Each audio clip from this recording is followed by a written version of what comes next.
It's Mail It In Friday. Yeah, hi, it's Bill Lumberg again.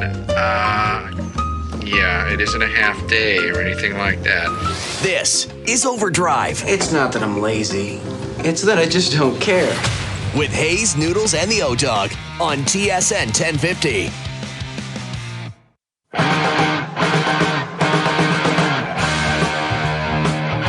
Final hour for the week. OverDrive continues, brought to you by FanDuel, bringing you everything from the opening line to the final score. Pierre, LeBrun, our TSN Hockey Insider, coming up here in a few moments.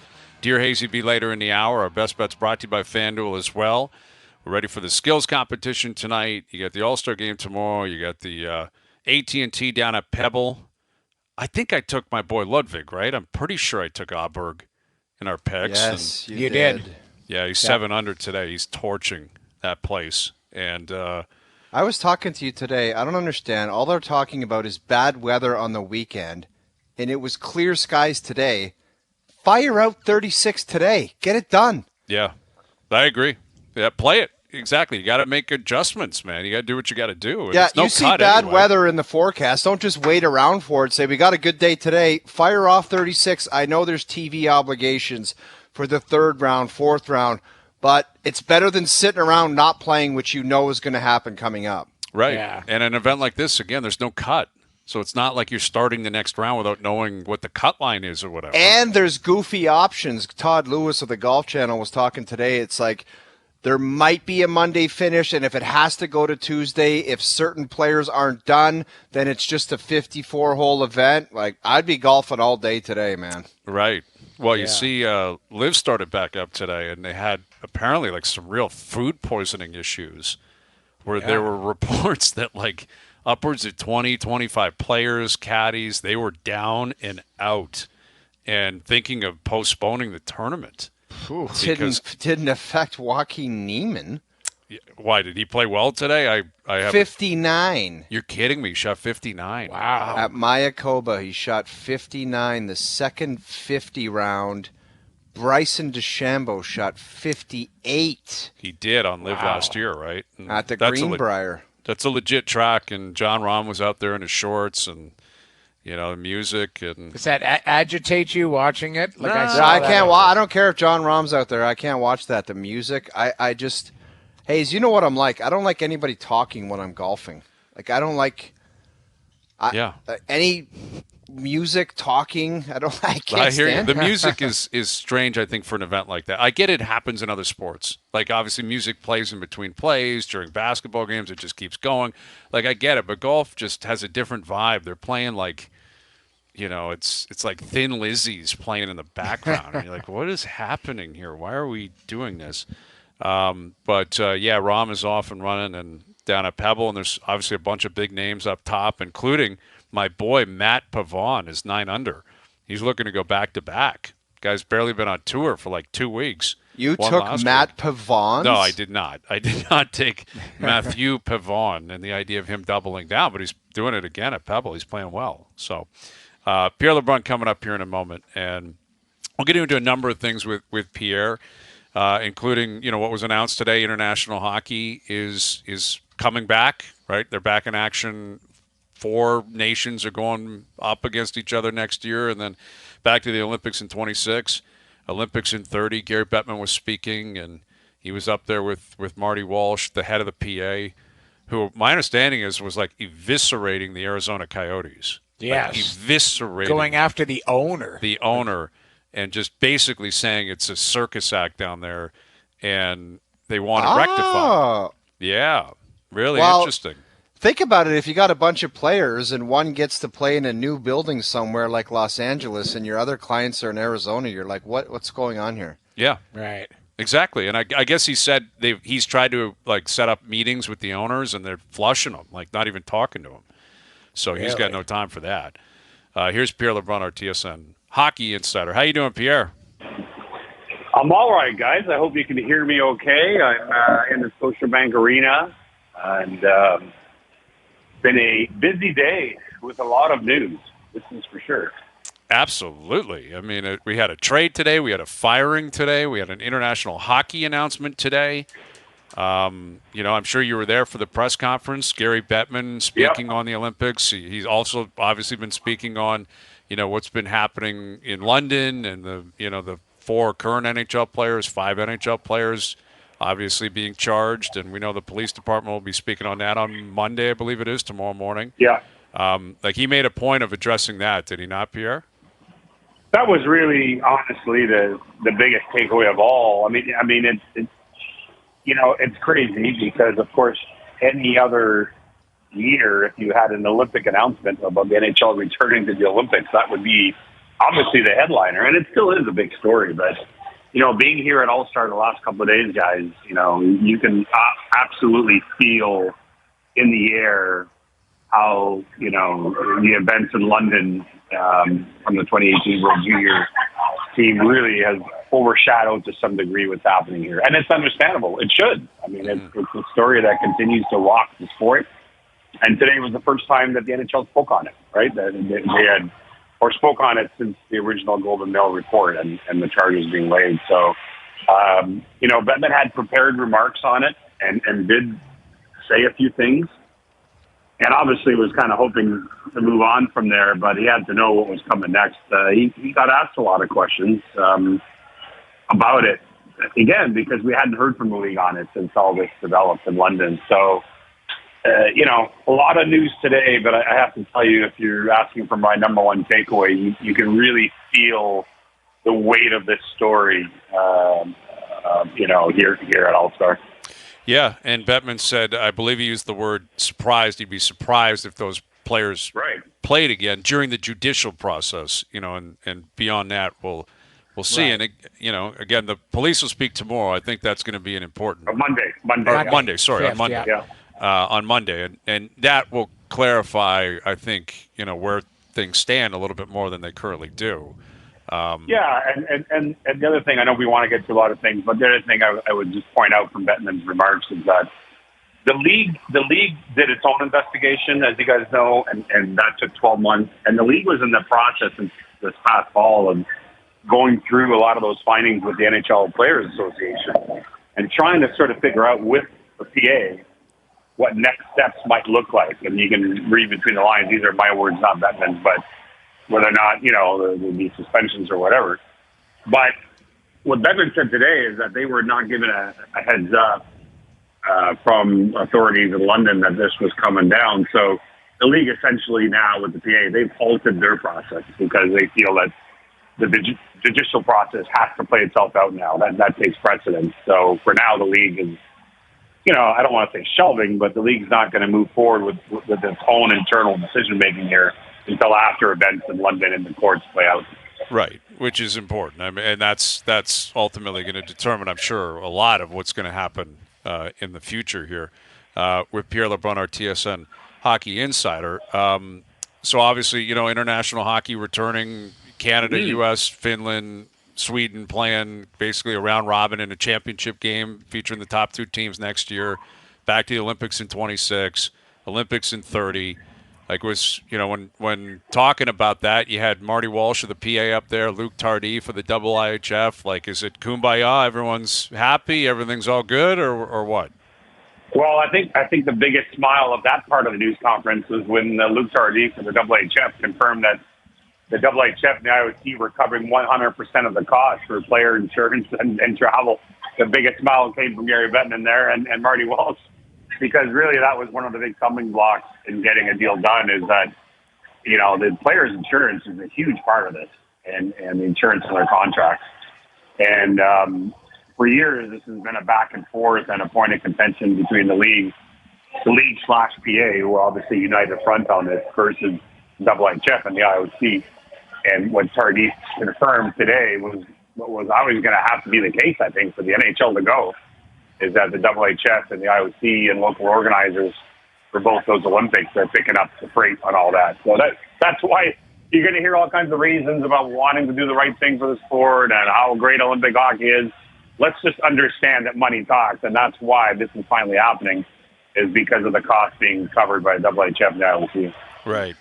Yeah, I found that somewhat very tone deaf personally, because I understand why it's important for Bettman and the player, but the fans don't care. Like the fans don't care who's paying. Like it should be a celebration that you're going to play as opposed fans to are like, that's going to get taken care of somehow. right, exactly.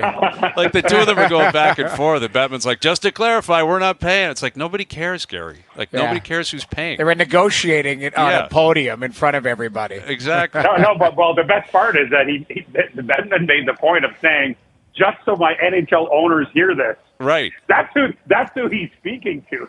Exactly. Yeah. Which I think that was very fitting, because I was listening and watching at the same time. Like, of course, that's what's happening here.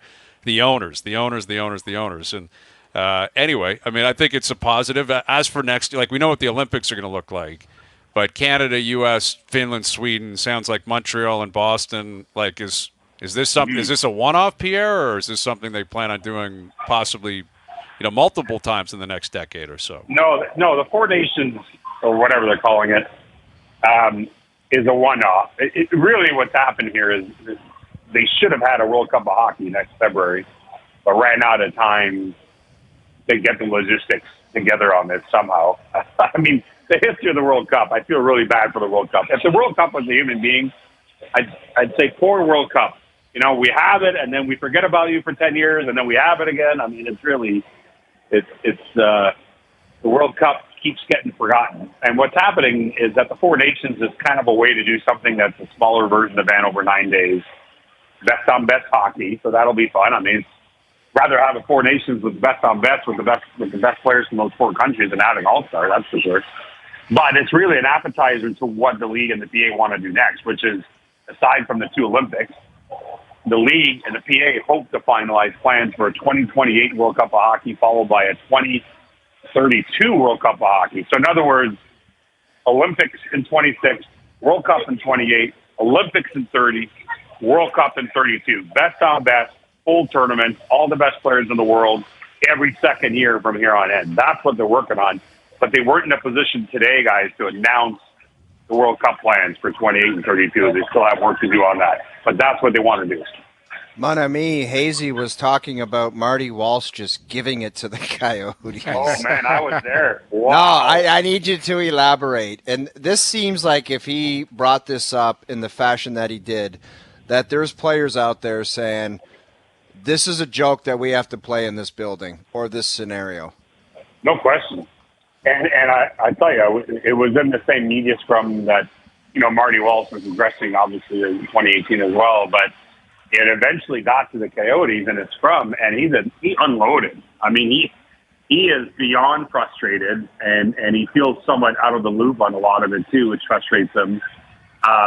He basically called, playing in a college arena, quote unquote, unacceptable. And he's trying to put, the Coyotes' feet to the fire. He made a point of saying he's not angry at the league. He understands that the league has a certain way that they deal with franchises. But he made a point of saying if the Coyotes don't have a concrete plan long-term for an arena soon here, like very soon, I asked Walsh, I said, well, do you think the team should be relocated to Utah? He says, well, it should be relocated somewhere. That's what he essentially said, which I've never heard the head of the NHLPA say before. So I can't imagine the Coyotes will be thrilled by Marty Walsh's comments. But I think, listen, his job is to have the back of his players. And you can't play in that rink forever. It's silly. And so we'll see where it goes. I mean, Bettman handled some Utah questions today as well as Coyotes questions. And, Bettman said that Utah's interest is for expansion, not relocation. But I'm just telling you that, and I asked the owner of the Utah Jazz, Ryan Smith, about this last week, that if the league went to Ryan Smith and said, well, do you mind taking the Coyotes instead of an expansion team? And Smith's answer was basically, they prefer expansion, but they'll respect the league's process on if and when they can get an NHL team in whatever fashion. So let's not kid ourselves. The Coyotes are a big part of this whole Utah thing, or in terms of whether or not they get a team, I think. So, Pierre, there's been a couple moves here. Sean Monahan trade happens. Do you feel, and Lindholm goes the other day, what do you make of, is the marketplace now being set? Do you feel like manager is going to be very proactive? Well, Noodles, my first thought today when we were putting out that trade is, has anyone checked on James Duffy? Is he okay? Because I'm worried about Trade Center right now. I'm a little worried about Trade Center. It's a fascinating chain of events because, I believe that Winnipeg were one of the 5 or 6 teams that tried on Elias Lindholm to begin with before Lindholm went to Vancouver. And so you had your classic chain of events here where, first of all, there aren't many centers, rental player centers available in the market currently, and that could change to now March 8th. But right now, when the week started, you had Lindholm at 1 among pending UFA centers that were available. You had Sean Monahan at 2, and then Adam Henrique at 3. I mean, honestly, that's what it was. So Lindholm goes to Vancouver, and the Canucks paid a sizable price. I think totally worth it for where the Canucks are and what they want to do, and getting a player that absolutely checks every box. But because of the price paid, that played into Montreal's situation big time. I mean, honestly, Ken Hughes' phone exploded after the Lindholm deal. And Winnipeg was one of those teams that reached out yesterday morning. And then the second time they reached out, according to what we've been told, is that the Jets said to Montreal sometime late yesterday, we'll put a first-round pick in there. Well, there you go. And that's where that thing took off from there. There were a couple other teams in there, but once the Jets put that first rounder in there, Montreal and Winnipeg really worked hard late last night and this morning to get it done. I mean, they had to obviously take care of the players' medicals, the Sean Monahan's injury history. The doctors had to talk and all that, but at the end of the day, Winnipeg absolutely reacted, I think, to who's the next guy on their list, and they got him. And, you might say they paid a pretty high price for Sean Monahan, but again, it's like Vancouver for me. It's a high price, but what if the Jets go to the Cup final or the Conference final and he plays a really good role as their second-line center? That's fine for me, man. You got a good season going. Mm-hmm. He's the last guy on the list that can fit your needs. Pay the price. Yeah, and that's the question, that obviously they don't have to answer for right now. They wanted him. They paid the price. You get it done in February. You bring in Monahan. I said earlier, I think everyone agrees, just incredible asset management for Montreal, considering where they're at. Just brilliant to get a first from Calgary to take Monahan and then get a first to trade him. Unreal. In 2 years. It's incredible. Yeah. I mean, it really is. But, yeah, Winnipeg's made a move. Vancouver's made a move. Now it's Edmonton and the Leafs. Right? Those are the 2 other teams that are going to the playoffs in this country, we believe. I mean, I think Calgary's effectively put up their white flag. Not yet, but probably. No, they have. Pretty much. Seems like it. Yeah. Seems like it. Yep. And, Ottawa and Montreal aren't going to make it. So what do you forecast happening next in terms of Edmonton and Toronto and their approach? Yeah, so I think Edmonton, CJ and I talked about this on one of our hits yesterday. I mean, the Oilers, I think, right now, and things can change with injuries and so on, but right now I think probably their top priority is to go after a winger to play, maybe with Draisaitl. And, some of the names that we've heard is if a guy like Jake Gensel actually became available, I think the Oilers would inquire, but of course right now he's not available. Pittsburgh hasn't made a call there, but, Jordan Eberle, could a reunion happen there if Seattle falls out? So, I think those are some names to remember for Edmonton. The Leafs, I mean, listen, you guys have been on this all year. There's no question in my mind that Brad Treliving still has interest in Chris Tanev. And the reason I bring that up is because you mentioned Calgary and where they're going next. The Flames are still trying to sign Noah Hannafin, and so they're going to keep trying at that. But at some point, if they can't get him signed, they'll have to put him on the trade market. I think with Tanev, the Flames will love him. Noodles knows this, but they love him for what he brings on and off the ice. I think Craig Conroy is going to find it difficult to move him because of that, but I think they do move him. In part because of the interest. The Flames have gotten more calls from more teams on Chris Tanev than they got for Lindholm. And that doesn't mean that they're going to get a better return. Of course not. Lindholm's a more important player. But my point is there are so many teams who want in on Tanev. And the Leafs are among them. And the thing that I'm going to really find fascinating is this. I believe that the Flames in their conversations with most teams have mentioned right now that the price point is somewhere around the second-round pick plus another asset. Now, what is that other asset? I guess it depends on the team. The Leafs don't have a second-round pick. They don't have a second-round pick for 3 years. So I think for the Leafs to get Tanev, well, you know where I'm going. Either they pay up to a first-round pick or they find some kind of, a prospect or a young player that would interest the Flames. But it definitely puts the Leafs in a tougher position to get him, I guess, than some of the other teams. Pierre, you just mentioned Pitt, and you mentioned Calgary basically waving their white flag. How does that white flag scenario go in Pitt? Like, that's a spicy meatball there, man. Like, they got to get Punxsutawney Phil to go in a hole and get the flag and bring it up because no one else wants to, or what?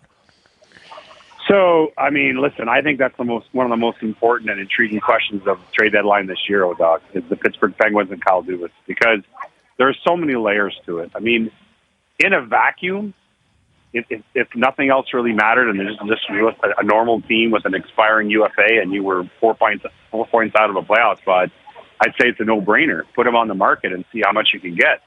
But you can't, because number one, Kyle Dubas got that job under the premise from Fenway ownership that they were going to still try to compete for another year or two, that they were not going to rebuild right away.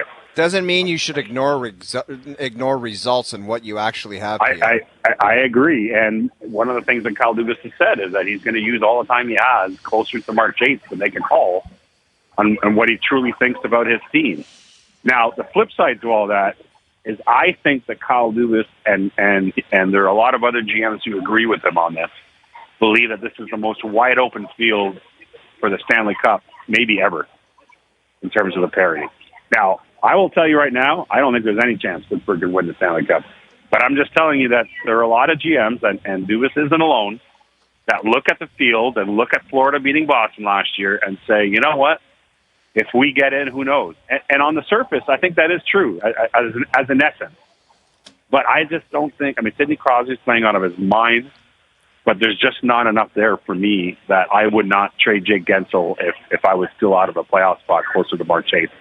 Certainly, part of the reason is I think he would fetch a lot. I think that teams covet Jake Gensel.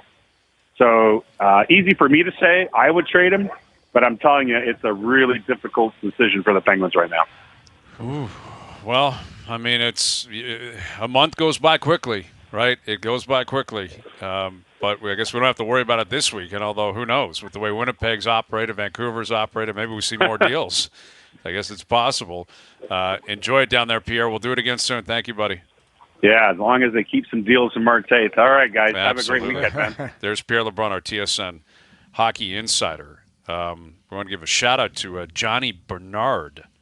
Johnny was the big winner of the Golf Town giveaway. Wow. Yes. The past couple of weeks we've been, giving you a chance to be our unofficial correspondent at the Sports Party of the Year down at the Waste Management. And Johnny picked up a trip for two to Scottsdale, Arizona, a 4-night hotel stay, tickets to the tournament on the weekend, $1,000 Golf Town gift card, custom bag fitting at Golf Town Studio X, and $500 cash down there to spend on the trip. So Great shout out to prize. Johnny. Yeah, I got a little message for one of the listeners. His name's James, who sent me a note saying, "O-Dog, it's the dumbest thing you've ever said to try to squeeze in 36 holes at Pebble Beach because there's amateurs playing." Well, James, last name that starts with a D, tell the amateurs to go home. Yeah, well, they don't have to play the second 18. Duthie literally texted me and said, "That's the dumbest thing you've ever said on OverDrive. They have amateurs playing." Thanks, pal. I know that. Tell them to go home. So you're responding to Duthie on the record Duthie, as opposed to via text. Oh, yeah, and he's carving me saying, this is what he said. I run the Masters. I do the Masters for Thanks. I see you there every year. What does that have to do with I don't know. I don't know. Take, though? I don't know. I do the Masters for TSN. He texts me. I'm like, thanks a lot. Thanks for that. Okay. And I also understand that there's amateurs at Pebble. Tell them to go home. So you want to dust the amateurs? Or no, let the amateurs going. Play in the bad weather.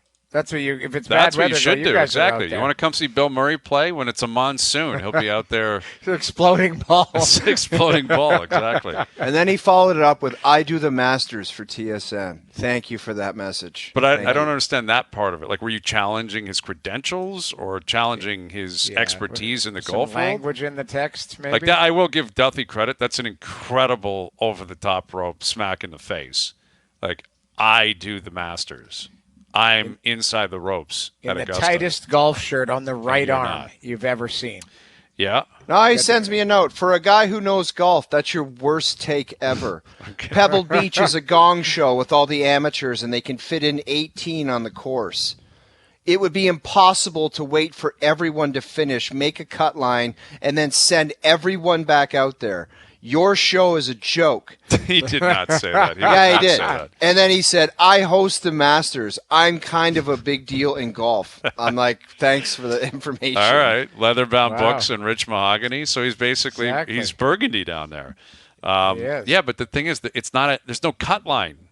All 80 guys are playing on the weekend. That's the point. There you go, Duffy. There's no cut line. It's an elevated event. Thank you. Yeah. So. And tell the amateurs to go home again. Okay. Well, there you go. You know, a lot of people were talking about Bublé last night on shrooms. Like I guess he said he was on dosing. Shrooms. He said microdosing. He goes, yeah. I was microdosed. It was so funny. And I guess I just saw Marissa Roberto's down there, and she said she spoke with Bublé today. So Marissa's, I guess, our expert on this. And he was not on shrooms, just there to entertain. So I guess that needs to be clarified. No, he was, because why else would someone blurt that out? I don't know. I mean, but he's down there. Marissa spoke with him, and she's saying that he's saying it didn't happen. So take that for whatever it's worth. But Duffy goes to the Masters. Marissa goes to the All-Star game. I'm not going to challenge that. Like she's down there. I mean, Bublé. The sound was like he did look like he was kind of all over the map. He was out enjoying there. himself. He was out in space. He doesn't. What do those guys care? Celebrities like that, they show up. I don't know. Whatever. Somebody comes up and complains. They just say, "Check, please. Get me on my bird. I'm out of here." Right. And stuff that I'm not exactly. Especially like musicians, rock stars, whatever. What do they care about? Your rules. They don't care about your rules. Yeah. All right. We've got Dear Hayesy-B coming up. Best bets coming up as well later in the hour. OverDrive continues. TSN 1050 and on TSN 2. Now, back to OverDrive with Hayes, Noodles, and the O-Dog. Insight, the ability to see and understand why you do the things you do. Dear Hayesy-B. We're going to go down there and have a donkey barbecue, and I'm going to furnish the ass, right? You don't want to hide a Mars bar in your sleeping bag when there's a bear outside the tent. You guys know the deal. People need help out there.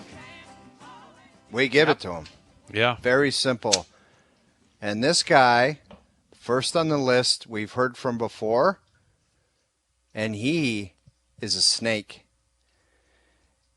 Dear Hayesy-B, I decided not to listen to your advice in regards to giving my buddy's girlfriend a long, tight hug with the eyes to see her reaction. She held on for a questionably long period and gave me the eyes back. I like my friend, but do I like him enough? ? Is she the one? So I think I remember this where the he guy was like, he basically said, I'm getting a vibe. Right. Should I go in for the hug and the eyes? And he did. Yeah, but he's also basing his intel on a long hug, which, is a ridiculous premise that you're going to pick up on a vibe based on a hug, the length of a hug, which could also be, because you hug people all the time. The awkwardness is if the other person's staying in on the hug, sometimes you're like, all right, I guess we're going for a long hug. Like there's no deep meaning to it. It's just an abnormally long hug. So I think this guy is a buffoon. I don't know why he's back in the rotation. He shouldn't be. He's an idiot. Wow, and no, Lloyd, she's not the one. Let's just leave it right? at that. He's an idiot. Lloyd Christmas hugged Mary Swanson very long, and yeah, exactly. how that went. And she was like, "All right, I guess we'll keep hugging." The hell Lloyd. with this guy. He's a snake, and he's yeah, not... get him out. We don't want to hear from him anymore. Not the one. That's it. Not the one, Sam. Why you're a talking snake? to this You're guy? a snake. Yeah. Dear Hayesy-B, my father got 2 tickets to go to the U.S. Open this year at Pinehurst No. 2 with him on Father's Day weekend.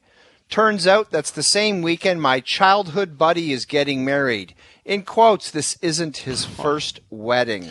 What do I do? All I needed to see was the quotes, not his first wedding. I'm sorry. You get into second, third, fourth wedding territory. All bets are off. It's the U.S. Open. It's Pinehurst No. 2. Yeah. I'm sorry. It's not. I was there for the first. I presume he was there for the first. Maybe you'll catch the third. I don't know, or the fourth. But the second one is It's important to be there. It's important to be supportive, but it's the U.S. Open. I believe he said on a weekend Father's Day trip. I'm sorry. It's a Pinehurst. You have to take up the U.S. Open.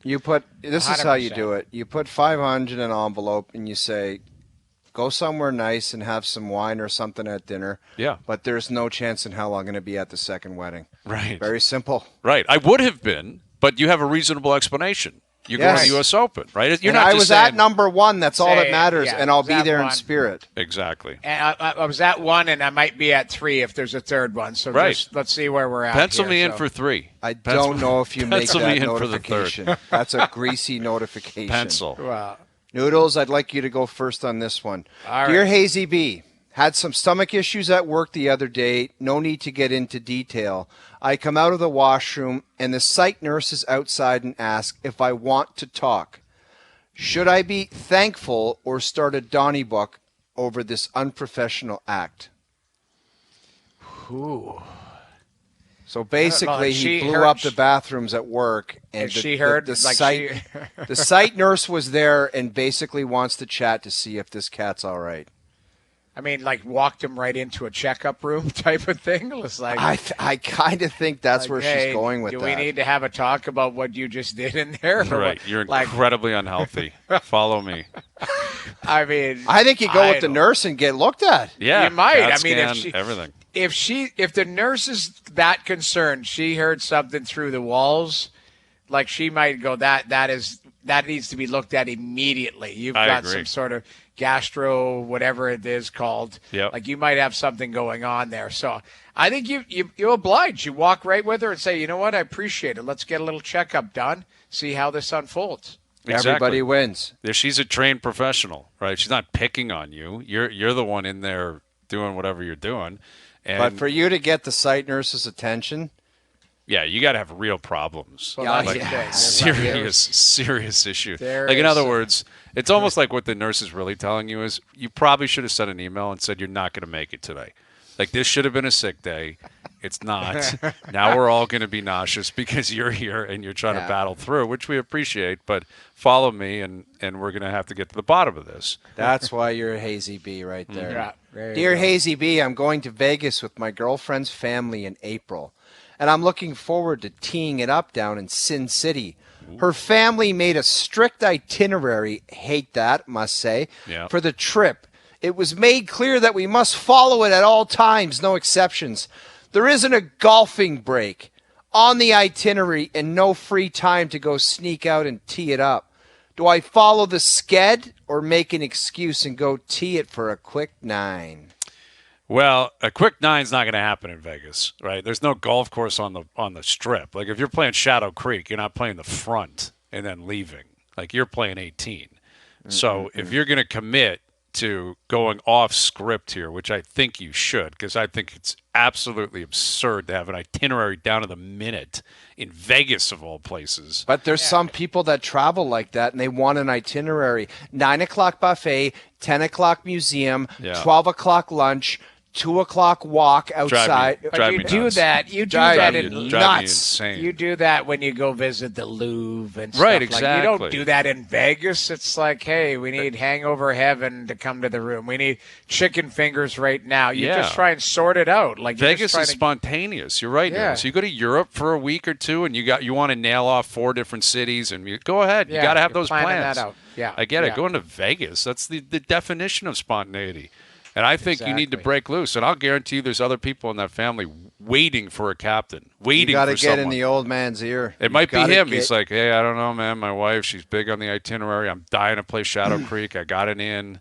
Like, you got to get out there because you're not What playing happens in Vegas. this situation is you've got to get to somebody and get to the truth. Let's just say the dad's name is George. You say, Dad, or George, can I talk to you for a second? What do you think about the schedule in Vegas? And he's going to say, I hate it. Yes. I hate it. And you both nod your head and you say, why don't we bond and we tee it at Shadow Creek as a father and a potential son-in-law. And that's our way to bond. Yeah, and that's the kind of course that's exactly what would happen.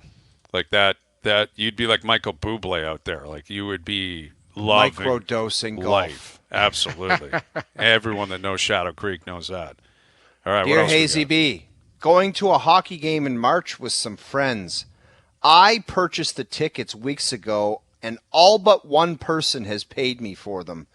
The guy that hasn't paid has been reminded multiple times and still has not paid up. What can we do? This has become a problem with this guy. Well, then this is an ongoing issue. What you need to do is cut him out of future planning. Like, this is going to be your last stumble. It's going to take a while. I would assume the reason he continues to be a part of it is because he procrastinates and then eventually does pay. Makes you feel Sell bad. his ticket. There's only one way to go about it. You just send a note saying anyone that's not paid is not coming, so make sure you guys understand that. I would rather give the extra ticket away to someone I don't know at the rink than have somebody float and just not be cool like that. Yeah, I agree. Yeah. And the truth is, you could find someone else. You could just say, hey, listen, you don't even have to embarrass a guy with everyone else. Yeah. Go direct. Just say, here's the way it's going to operate. My buddy Sam, he's sniffing around. He wants to come. Let me know if you're in or not in the next 48 hours. In other words, there you go. There's the line right there. My buddy Sam wants to come. You either pay up or this guy's going to give me the money tomorrow morning. Yeah, it's your call, man. And you just put him on a spot. And then again, if there's an issue, you got to cut him out of future planning. You can't trust the guy who's always lagging, man. Can't happen. Yeah, I would cut him out. Can't happen. Yeah. All right. Good stuff. Is that all we got? That was good. Yeah, we had a lot of good stuff. I got to start accumulating because people will send me. I'm sure you guys get the same thing. I'll get messages sent to me and they're like, "Hey, can you sneak this in, Dear Hayesy-B?" And we'll start doing that. We'll start archiving Dear Hayesy-Bs for the future, right? Because there's a lot of them. Anyway, yeah, it was good stuff. I think we helped out a lot of people. And it was great to meet people again yesterday. We keep saying that, but it was awesome to be down there. It's kind of nice to get out and just kind of, the show. There were a few bumps. I saw the horse eye right at the starting of the show. Was that right at the start of the show where the mics wouldn't work? MJ's mic didn't work. MJ. Well, that was MJ's mic too. But there was segment. a few. Yeah, it happens. It's what are you going to do? There's always a little bit of a hiccup from time to time. Nothing you can do. You're getting better. Nothing you can do. Mail It In Fridays brought to you by Boston Pizza, Canada's favorite sports bar. From touchdowns to tie bites and puck drops to pizza, BP's elite lineup of apps, wings, and ice cold beers. Always dialed in for game time. Hustle into your local BP tonight. We will get to our best bets. Again, we're looking forward to next week, Super Bowl week. The Leafs will be back in action. There's a lot cooking. We'll look ahead to the weekend. And we'll do that next. Now, back to OverDrive with Hayes, Noodles, and the O-Dog. All right, Raptors in action tonight down in Houston, playing Fred VanVleet for the first time. And there's been a lot of that recently, right? Seeing OG Anunoby and Siakam's going to be rolling through town soon. You're going to see Fred tonight. I haven't seen any highlights of Fred. I'm not tuning in. He's been really great. Yeah, he's been great. He's been great. Houston's an up-and-coming team. Like they got a good coach too, right? Like Ime Udoka kind of fell in their lap, and I don't think they're ready to be like a dominant team. Certainly they're not. I'm not even sure they make the playoffs this year. But Fred VanVleet has done everything you could expect him to do. So yeah, it'll be cool to see Fred tonight. And the Raptors, they're in a similar situation. Houston, they're a few games under 500. The Raptors are 13 games under 500. So we'll see. And they hit the road here. The Raps haven't been great on the road, but they beat Chicago, in Chicago a couple nights ago. So boy, that Grady Dick, he looks like a kid out there, right? He's young. He's young. He's trying to find his way. You got to give him time, like everyone else. Yeah. Especially a young guy on a team that's not very good makes it that much more difficult. Mm-hmm. Yeah. But they got to hit on that. Like you're going to be reloading and rebuilding a little bit here, retooling. You got to hit on your pegs. You got to find. You can't be players. like Malachi Flynn that just fades off into the sunset and doesn't become anything. Yep, exactly. That's exactly it. And you got to hit. You got to hit on these guys. You got to find that next wave of Anunoby, VanVleet, Siakam. It's not easy, but that's the job. So, and even I saw, we've been talking about LeBron and the idea of him wanting out of L.A. or something. I guess Rich Paul's agent came out and said that's not going to happen. He's not going anywhere, but it's going to be loud. Like every time the Lakers lose, people are going to suggest that LeBron should get out of there. Well, I just couldn't believe him tweeting out emojis, and then the next thing he doesn't play. Yeah. Like it's like you got to get some players in here, but by the way, tomorrow I'm not playing. And they win the game, which is crazy. And they win the game with him and AD in their street clothes. Yeah. Well, listen, the NBA is a lot like the NHL. We had LeBrun on earlier, and Pierre said a lot of GMs in the NHL believe that it's wide open. Like this could be one of those Cinderella Cup years, right? Maybe don't win it, but the 7th seed, 8th seed just go on a run. And it feels very similar in the NBA. You know, Boston's obviously very good. Milwaukee, the Knicks. The Knicks have been unreal since they got Anunoby. Unbelievable. But Minnesota, Oklahoma City, like those are young teams. Those are teams with flaws, you know. Yeah. And, that's the nature of this pro sports when you get 30 teams, 32 teams, salary cap. You get a lot of parity, man. It's very difficult to build like great teams.